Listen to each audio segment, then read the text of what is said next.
Hi guys, આજે આપણે એક સ્વીટ ડિશ બનાવીશું અને એ પણ આપણે ફરાળી કે ફરાળમાં ખાઈ શકાય એવી સ્વીટ ડિશ બનાવીશું જે છે સુખડી. અને આપણે આ રાજગરાના લોટની સુખડી બનાવીશું અને હું તમને એકદમ પરફેક્ટ શીખવીશ કે જે લોકોને દાંત નથી એ પણ એકદમ આસાનીથી ચાવીને ખાઈ શકે એવી આપણી સુખડી છે એ તૈયાર થશે. અને રાજગરાનો લોટ ઘણી જગ્યાએ ઉપયોગી છે, પ્લસ ઘણા બધા રોગો માટે પણ ખૂબ જ ફાયદાકારક એવો રાજગરો છે. અને ઘણી વખત આપણે સાંભળ્યું હોય છે કે સુખડી છે એ બનાવીએ ત્યારે તો સોફ્ટ હોય છે, પણ જ્યારે ઠંડી થાય અમુક કલાકો બાદ આપણે જોઈએ તો એ એકદમ કડક થઈ જાય છે.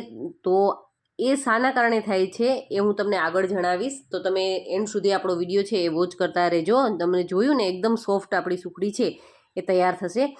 તો એમના માટે એકદમ પરફેક્ટ માપ હોવું જરૂરી છે. તો અત્યારે 2 બાઉલ ભરી અને રાજગરો અને એમની સામે એનાથી અડધું એટલે કે 1 બાઉલ જેટલું ઘી લીધું છે અને પોણો કપ છે એ ગોળ લીધો છે. અને એ તમારી સ્વીટનેસ મુજબ તમે ગોળ છે એ વધુ કે ઓછો લઈ શકો છો, પણ આટલું માપ છે એમનાથી એકદમ પરફેક્ટ એ સ્વીટ છે એ સુખડી તૈયાર થશે. અને આપણે પહેલેથી જ આ રીતે ઘીથી ગ્રીસ કરી અને કોઈ પણ પ્લેટ ની અંદર આ રીતે ઘીથી ગ્રીસ કરી અને અગાઉથી તૈયાર કરી લેવાની છે.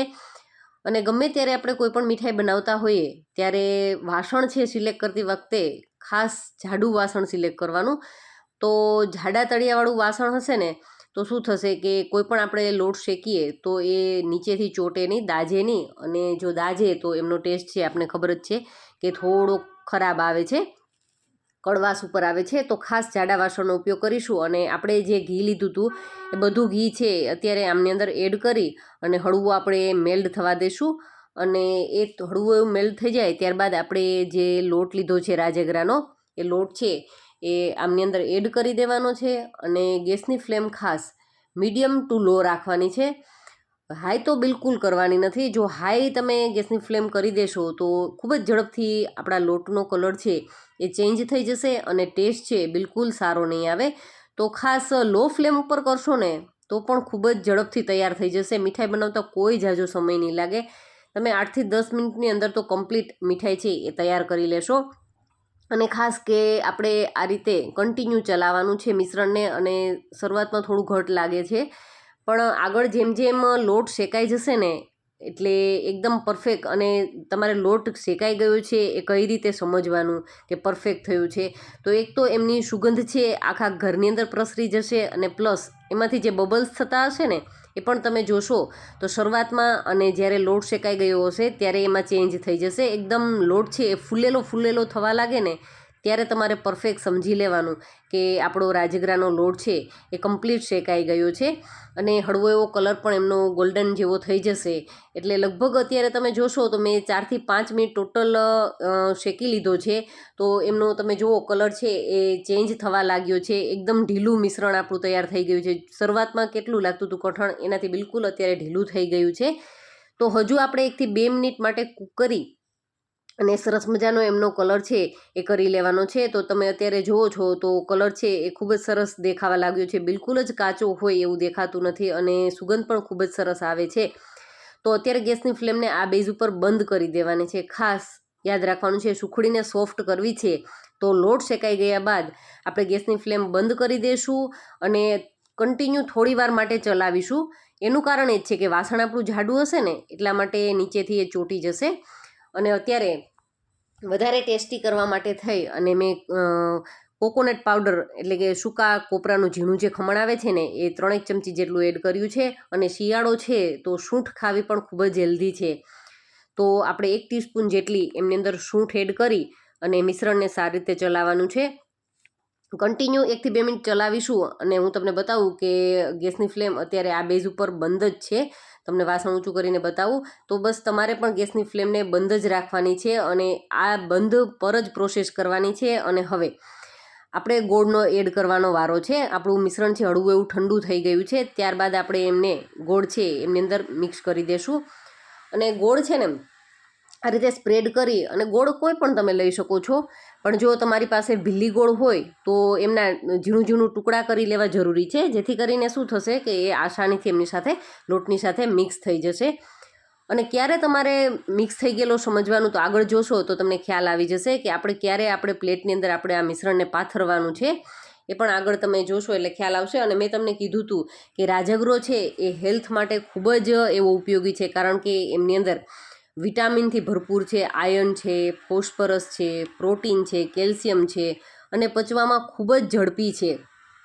અને એક ખાસ કે આપણે આમને ઉપવાસમાં કેમ ખાઈએ છીએ, તો આપણા ઋષિમુનિએ એવું કીધું છે કે આમનાથી ભૂખ ઓછી લાગે છે, એટલા માટે જ એ લોકો આમને ઉપવાસમાં ખાતા હતા. અને તમે જુઓ અત્યારે ગોળ છે એ મિક્સ થઈ ગયો દેખાય છે, કારણ કે જોશો ને કે ગોળ સારી રીતે મિક્સ થશે ને એટલે શું થશે કે સાઈડ પરથી આપણું મિશ્રણ છે ને એ છૂટું પડવા લાગશે. તમે જોશો તો શરૂઆતમાં લોટ છે છૂટો છૂટો દેખાતો, અત્યારે એક જથ્થામાં આવી ગયો છે. તો પરફેક્ટ અત્યારે સમજવાનું કે આપણે હવે આમને ચોકીની અંદર ઢાળી દઈએ, અને જો જાજો સમય રહેશે તો વાસણ જાડું છે તો એ કડક થવાની સંભાવના રહેશે. તો આ બેઝ ઉપર એકદમ જથ્થા જેવું થઈ જાય ને એટલે તમારે એમને ઝડપથી આપણે ઘીથી ગ્રીસ કરેલા કોઈપણ વાસણની અંદર, પ્લેટની અંદર આ રીતે સ્પ્રેડ કરી દેવાનું છે. અને સ્પ્રેડ એકદમ ઇક્વલી કરીશું. અને આ રીતે આપણે ચમચાની મદદથી અથવા તો કોઈપણ કટોરીની સપાટ તળિયું ઘીથી ગ્રીસ કરી અને આપણે એમનાથી પણ કરી શકીએ છીએ. અને આપણે આમાં ઉપરથી વધારે ટેસ્ટી અને હેલ્ધી કરવા માટે થઈ અને મનગમતા કોઈપણ ડ્રાયફ્રૂટનો ઉપયોગ કરવાનો. અને ઘણી વખત ઘણાનો એવો પ્રશ્ન પણ હોય છે કે આ રીતે આપણે ઉપરથી ડ્રાયફ્રૂટ એડ કરીએ છીએ ને તો શું થાય છે કે ડ્રાયફ્રૂટ છે એ સ્વીટની અંદર રહેતા નથી, ટૂંકમાં એ ઠંડુ થાય ને તો છૂટા પડી જતા હોય છે. તો એ ન થાય એટલા માટે શું કરવાનું છે, તો કોઈપણ સ્પેચ્યુલા લેવાનો અથવા તો કોઈપણ કટોરી લઈને આ રીતે ગરમ છે ત્યાં જ આપણે હળવે હળવે આ રીતે પ્રેસ કરી દેવાનું છે. તો એકદમ એમની સાથે ચીપકી જશે, કારણ કે ગરમ છે તો અંદર સુધી બેસી જશે અને બિલકુલ જ એ છૂટા નહીં પડે. તો મેં અત્યારે એમની અંદર મને કાજુ ગમે છે, કાજુનો ટેસ્ટ, એટલા માટે કાજુ એડ કર્યા છે. તમે કોઈ પણ તમારે પસંદગીના ડ્રાયફ્રૂટ એડ કરી શકો છો, અથવા તો ડ્રાયફ્રૂટને એવોઇડ પણ કરી શકો છો. એમના વગર પણ આપણી મીઠાઈ છે એ ખૂબ જ ટેસ્ટી લાગે છે. અને 15થી 20 મિનિટ અથવા તો અડધી પોણી કલાકના સમય બાદ તમે જોશો તો આપણી મીઠાઈ છે એકદમ પરફેક્ટ ઠંડી થઈ ગયા બાદ એમની ઉપરથી આ રીતે આપણે એમના નાના નાના પીસીસ કરી લેશું. અને આમની અંદર કોલેસ્ટ્રોલનું પ્રમાણ પણ બિલકુલ ઓછું હોય છે, એટલા માટે હાર્ટના પેશન્ટ માટે તો આ રાજગરો છે બેસ્ટ છે. પ્લસ જેમને આંખોની તકલીફ છે, લોહીની ઉણપ રહેતી હોય છે, તો એમના માટે પણ રાજગરો ખાવો ખૂબ જ જરૂરી છે. એટલે એવું જરૂરી નથી કે આપણે ઉપવાસમાં જ રાજગરો ખાઈએ, ઉપવાસ વગર પણ. અને ખાસ તો નાના બાળકો કે જેમનો વિકાસ, સ્નાયુનો વિકાસ થતો હોય એમના માટે પણ બેસ્ટ છે. પ્લસ ચામડીના, જેને સાંધાની તકલીફ છે, અને ઘણા બાળકોને વારંવાર શરદીનો પ્રશ્ન પણ રહેતો હોય છે.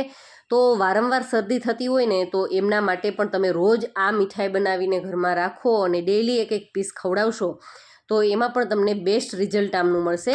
તો આપણી મીઠાઈ છે એકદમ પરફેક્ટ તૈયાર થઈ ગઈ છે. તો તમે એકવાર ચોક્કસથી ટ્રાય કરજો અને તમે જોશો તો બિલકુલ સોફ્ટ તૈયાર થઈ છે. Thank you for watching this videos.